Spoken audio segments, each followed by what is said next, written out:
So we've got our scope and sequence done. We've got our units planned out, and we know probably within that unit map we've kind of got an idea of how we want those lessons to go. And so the next thing we need to do is, thinking backwards design again, is what assessments do we have to show that students have gotten content mastery of these particular standards, okay, so that they've mastered this content.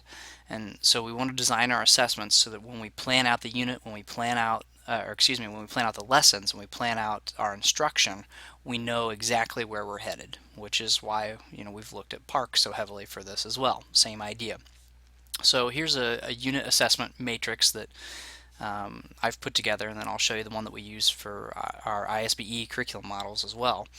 But for this one that I've made, I kind of broke it down by lesson. So within each lesson, what's the main topic of that lesson?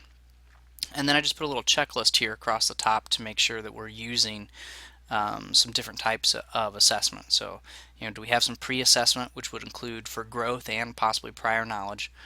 Do we have some self-assessment so that students are able to use formative assessment on their own? And I know that both of these two are breakdowns of formative assessment, really, so it's kind of redundant, but just know that that's on purpose. So do we have the self-assessments in there that students can be using so that they can be reflecting on their own learning? And then any other types of formative assessments that we might need for instructional purposes throughout the lesson. So these would be the in progress kind of checks and where they're at. And then finally, obviously, the summative assessment. What is it that's really going to demonstrate mastery? What is it that's going to show me that students have mastered this content? And then generally speaking, obviously, these summative pieces will be the ones we would think of as traditionally being their grade, whether you're on a traditional grade system or a standards-based grading system. It doesn't really matter. The summative is what's going to show you that, because the formative is building up to mastery, so we obviously don't expect mastery when we have formative, when we've got these summatives here. So what I would do is I would list your standards right here, in these boxes. What standard are we going after? You can just put 8 EE7 or whatever you think it should be, or we can put actually the words of the standards that are in there, and then what sort of assessments do you want to put in. So for 8 EE7, maybe we've got a conceptual understanding assessment. 8 EE7 is about equations and solving those equations. So maybe we've got something about the, I don't know, mall madness or something like that. So so I'll type in, I've got mall madness here, and that particular assessment really is going to get at the conceptual understanding piece of 8EE7, whereas maybe a different assessment would be listed under procedural fluency to really get at that procedural fluency piece. And so I might have different assessments that are assessing the same standard, but just at a different part of the rigor component. So conceptual understanding, procedural fluency, and application. This really is, in my mind, kind of the heart of that CPA idea. And I mentioned a long time ago a CPA document. One thing that you can do on your own is take the standards and break them down in the different components of conceptual understanding, procedural fluency, or application on your own. Take that standard and break it down and say, where does the standard fit? And then you can use that to build your assessments in this way as well. And so we're going to put these assessments on this matrix. I'm going to design the assessments so that I know where I'm headed when I start putting together my instruction. So what does it look like when we do this for the ISBE? So here's 8EE8. Analyze and solve pairs of simultaneous linear equations. So you notice we've got a formative assessment here that's choosing your method. What method are you going to choose to solve these systems of equations? That's really conceptual understanding piece. Do you really understand what's best in any given situation? Then under the procedural fluency heading, so here are just the headings there that we have. Under the procedural fluency, we've got the pretest includes some procedural fluency, but the pretest also includes some application level, so we put it in both. We also labeled it as formative here. We've got a graphing solutions to system card sort. So this is a card sorting activity. That's another formative assessment. It's being included in lesson 1. We've even got these kind of numbered 0, 1, 2, 3 as to what order we think that they would be given in as within the lesson, and that will come a little bit later. I would just work on developing the lessons in the first place. The one thing that I don't particularly care for in this layout, and it's we can't do it any other way, but these things are not hyperlinked. It would be best if they were hyperlinked directly to the documents, but at the ISBE we're posting all these things on our live binder, and we can't link from a one PDF in the live binder to another one, so that doesn't really work. But as you're designing this on your own, as you're building up your own assessments for your classroom, I would suggest hyperlinking those and still listing whether they're formative or summative, or what lesson they're tied to. Then this document, the one that we looked at first, is available for download on my website here as well. With that in mind, let me go ahead and continue on into the lesson plans and portion of this, because once we've got our assessments, then we can really dive into what does a lesson look like. So let me get here to a lesson plan, and here's the lesson plan document that we're using at the ISBE.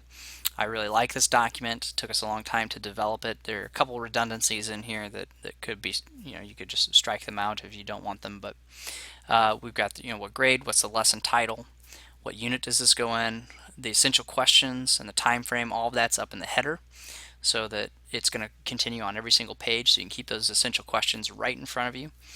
Then your targeted content standards for this particular lesson, your student-friendly learning targets, and then what are going to be our targeted mathematical practices for this, and the supporting content standards. The purpose of this lesson, I think that's a little bit redundant. That's one that is probably spelled out up here in your standards, and so if you want to delete those boxes on your own, you're welcome to.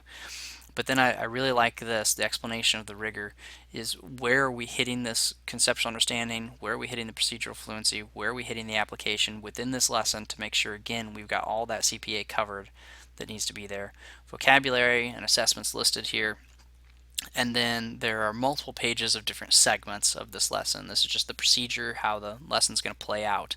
So segment 1 may have its own focus. Segment 1 may last 2 to 4 days, and or 1 or 2 days, and then segment 2 would last another one, segment 3, and so on and so forth, until you've built up kind of this whole lesson that has maybe taken a week or two to really unfold each piece of it well. And so you can see all the different pieces that we've got here. I like this lesson format that's here, where you can say, just check yourself to make sure, am I including some whole group instruction, some small group instruction, some independent work where students are working on their own? Are we modeling things? Are we guiding them to some new things? Are they working collaboratively? And do we have some assessment built in? These are all things that we naturally do as teachers, but it's so useful to have it right there just in a checklist format, so that you can say, oh yes, I need to include that. Okay, what particular resources? This would be where you would list the worksheets or activities or manipulatives or whatever it is that you need to be able to hand out to students, scissors, paper, tape, whatever it is, listed up there, so that a teacher who's teaching this really knows where to dive into it. And then what modalities are we representing in this lesson? Can we flip between these modalities? Again, we're probably always thinking about this as teachers, but that makes it explicit, and I think it's really helpful. In this particular segment, what math practices, what differentiation, what independent practice, and what problems could we see that are typically arise? And then you've got the step-by-step instructions of how you're going to unfold this lesson. And then we left a column over here for teacher notes and reflections, so that after you teach it, you can come back and write on here, oh man, I gotta make some changes on this, or this went really well, or just some notes for yourself to think about. I really like this model. I think it works well with students and for teachers, and I can't stress enough how much the process has benefited me to go through and write all of those individual lesson plans. It just forces you to really think about what it is that you're doing, how you're going to do it, and whether or not your students are getting things at the level of rigor that the Common Core is demanding from us. So even though we've got some of these model lessons up here, again, I don't teach, even though I wrote these model lessons, I don't teach them exactly in that way because this is a collaboration between several of us. I think we've got some fantastic ideas, some fantastic teachers working on this project, and I would really encourage you to look at these. But by the same token, take them and make them your own. There's value in recreating the wheel. There's value in you digging into it yourself as a teacher, and there's value for your students with you putting in that time. I know time's the one commodity that we're always running out of, but I would encourage you. This is well worth it. So here's what one of these filled out looks like.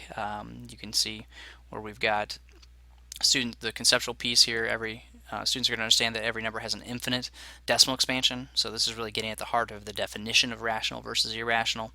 And then we're going to, that's conceptual, we're procedural over here, we're approximating those irrational numbers.